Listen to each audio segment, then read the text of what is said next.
Hello guys! Mayroon akong kunting kaalaman na isi-share sa inyo about rider.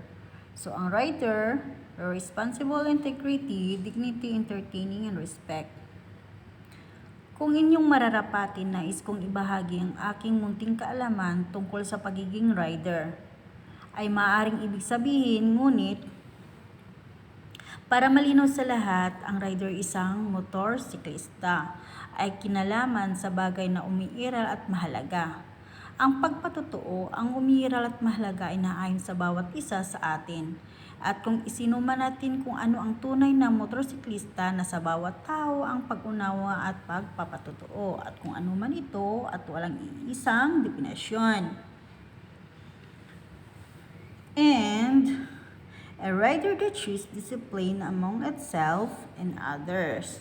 So are not the only person driving the road.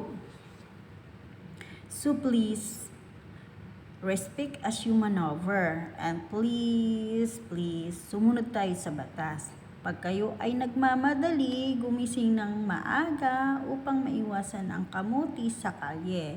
Din iwasan din natin ang init ng ulo habang nagmamaneho para iwas aksidente.